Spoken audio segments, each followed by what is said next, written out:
Warning, this content may be disturbing to some audiences. Subscribe. If you dare. This kid said pepperoni's not meat, you idiot. It's a type of ham. Hey everybody, welcome to AskReddit. People ask Reddit. Teachers of Reddit, they say there are no stupid questions, but what's the most stupid question a student has ever asked you? Number 1. Not a question, but more of a statement that prompted a whole discussion when I was student teaching. To set the stage, I would like to point out that I am white and my leading teacher was African American, and the classroom was about 60% African American, 30% Latino, and the remaining 10% a mixture of Asian and white. This was also my advanced class, and we were discussing the apartheid in Africa. Me, so black Africans and white Africans. Student raises hand. Miss Ducky, you can't say that. Me, say what? Student, black. It's African American. Me, trying my hardest to not die a little inside. No, that is actually not the correct phrase. Can anyone tell me why African American is not the correct term for this situation? Silence. Me, okay guys, look at it this way, are we talking about Americans? No. We are not. We are talking about a racial issue in Africa with no relation to America at all. The definition of African American is a person of African descent living in America.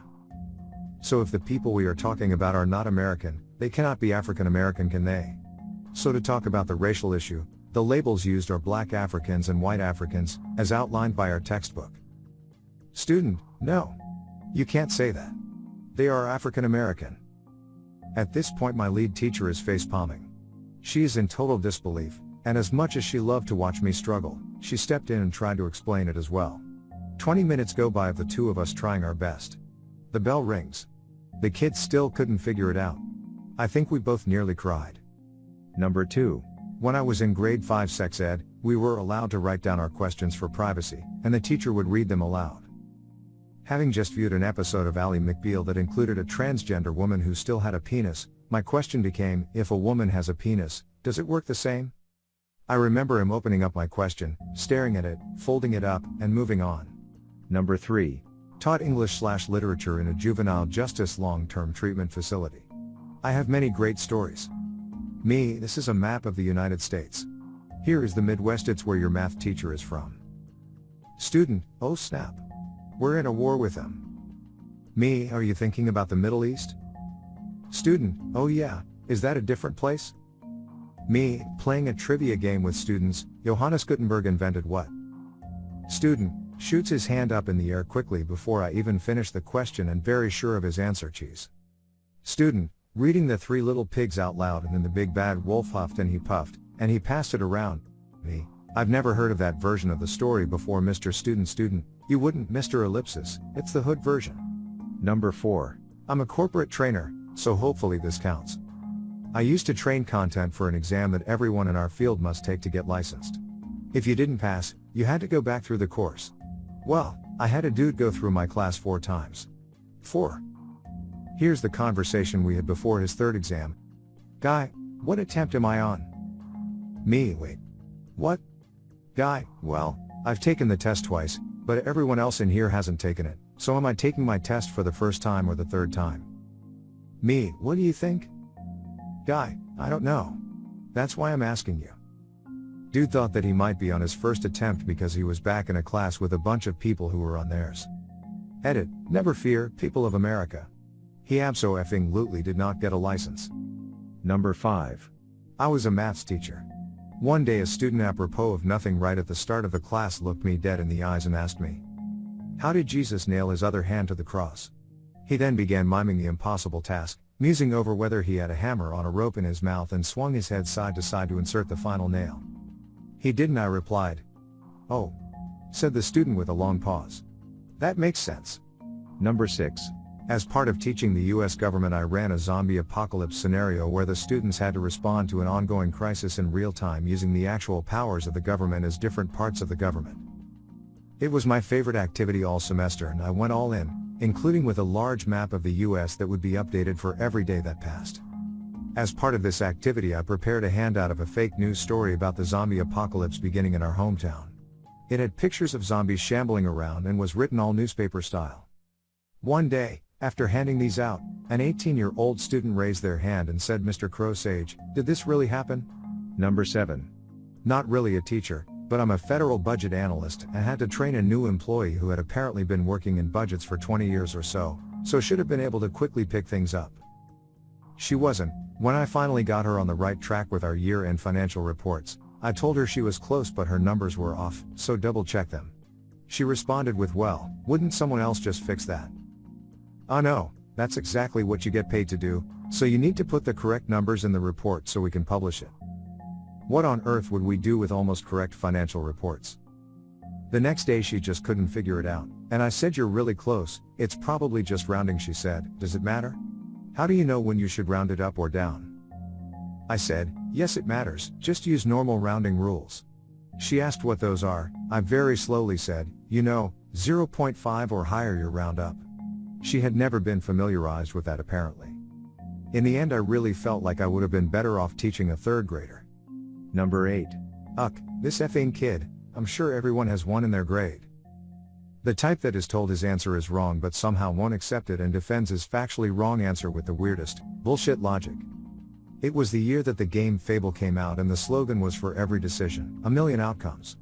This kid was in my 9th grade English class and we were learning about actual fables. This kid asks the teacher, "Doesn't the word fable mean for a single decision, there's a million outcomes?" Cue everyone in the class slowly turning their heads to look at him. The teacher said, "No, a fable is a short story or tale used to establish or show ethics and morals, something along those lines, aka the actual meaning of the word fable." The kid goes, "Oh, well I think you're wrong cause there's this game that came out and in the commercials it says for every decision there's a million outcomes." The teacher and this kid literally argued about the meaning of the word fable for like half an hour in class and everyone's telling the kid he's wrong and he refuses to accept it because the commercial said otherwise. He didn't actually use the word otherwise. I'm sure that it's out of his vocabulary range, but he refused to relent. Effing Ryan. Shut the F up. Number 9. I was asked by a crying student once if there was a second moon. We were outside for recess and as happens sometimes, the moon was visible. I said, "Nope, why?" and she pointed to the moon and asked, "But aren't the sun and the moon the same thing?" 4th grade student, not special needs or anything. She was crying because the other kids were making fun of her for thinking the sun and the moon were the same thing. After I explained to her the sun did not turn into the moon at night and then back into the sun in the morning, she actually thought the moon was the sun turned off. I did an impromptu science lesson that afternoon with the whole class. Number 10. We were getting ready for a field trip in a class of about 20. I make the announcement, "We're leaving in about 10 minutes, go to the bathroom, fill up your water bottles." Everyone is getting ready and standing around and one of my students comes up to me in a panic, excuse me, have we left yet?" We all look around at everyone standing by the door or by their desks. No, I don't think we've left yet." Good grief. Number 11. I have something related to this. Back in high school, a younger kid, we were 17, he was 15, I would see occasionally in the library, came over and started talking to my friend and me. We had been discussing pizza toppings, and meats came up. My friend said he likes pepperoni on pizza, and without missing a beat, totally deadpan and serious, this kid said, "Pepperoni's not a meat, you idiot. It's a type of ham." We started laughing, thinking he was kidding, but he had that puzzled look on his face, questioning why we were laughing. Number 12. Me, so in the Saxon times they cooked using fire, hunted animals for food and built their houses out of wood and thatch. They had no electricity. Child, but miss, they still had electricity, right? Me, oh, I just said no electricity. Child, but what about solar power? Me, oh. Child, yeah miss, those panels you put on the roof I'm thinking about, are they solar panels? Me, yes. Child, yeah well they had those, right? Me, no. Child, but miss, how did they see without any sun? Me, they had the sun, but they didn't have solar power, they didn't even know what electricity was. Child, oh what, so they had solar panels but no sun? Me, they were carving their FING tools from wood, they wouldn't know what a FING solar panel was if IT smacked them in the face. Number 13. Not a teacher but I have two. 1. There was a gem in my high school class who once asked, in an African studies class, "What is the capital of Africa?" Couldn't wrap her head around Africa not being a country.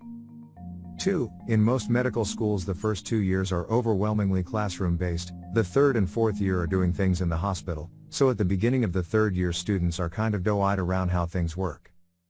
I watched an OB/GYN case using the Da Vinci robotic surgical system as a fourth year student, and the third year student who had been following me around that day eventually asked, an hour and a half into the operation, how does the robot know if it's doing a good enough job?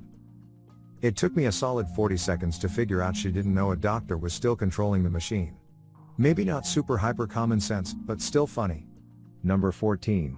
A girl in physics asked, if there's a speed of light, what's the speed of dark? Edit, for all of you saying, that's actually a valid and interesting question. I agree. However, let me give you some context, as I should have done originally. This girl often showed up late and would ask questions for things the professor had answered either before she got there, or minutes before, because she often did her makeup in the back and wasn't paying attention. Her grasp of the core concepts was weak, at best. While I can't read minds, I'm fairly certain she wasn't asking a deep existential and abstract question as an inverse to the state of illumination. Number 15. This was a classmate of mine. We were covering the history of the Protestant Church and were discussing Martin Luther. Student is wildly offended when the teacher says he was a white German. Freaks out, screams about racism and historical revision. Mom comes to the school and is screaming and yelling. It took the principal, on the phone with a black religious scholar, to get them to shut up. Came in the next day like nothing happened. Number 16. Was in a sex ed class in elementary school, 5th grade. In the female class, the teacher started off by asking some review questions from last class. She asked the class, what is it called when women go through their monthly period? Clearly she was looking for menstruation, but a little blonde-haired girl raised her hand and answered hypotenuse. To this day, I still laugh about that. So hilarious. Number 17. In chemistry, we were counting the atoms in a few different compounds. Professor picks the student for not paying attention to count them out for the class. So, when the professor said to that student, okay SJ, count for us, meaning, just tell me how many atoms are in each compound, SJ then starts slowly counting up from 1 until he's asked to stop. 1, 2, 3, 4. He got to about 12 before we realized he was just counting. Not a question and didn't even happen to me, but it's a moment I have never forgotten. Number 18. I was teaching a history class that was learning about the invasion of the Huns and the fall of Rome. During silent reading, a student raised their hand and called me over. He asked me, were these like, half-horse people? I was really confused and asked why he thought that. It says here they were skilled horsemen. I told him that just meant they were good at riding horses and not centaurs. Number 19. I am a teacher in an urban district with a high immigrant population. I have been asked why people don't fall off the bottom of the earth, if anyone lives on Mars, if Jewish people really are aliens, etc. Neither the questions nor students were truly stupid. Many students had simply been raised in areas with little or no formal education, or by parents who themselves were incredibly negligent, superstitious and/or uninformed. Make sure to share your personal story in the comments below and have the opportunity to be featured in a future video. Also, if you like these topics, don't forget to like, subscribe, and hit the notification button to continue seeing more content like this every day. See you next time.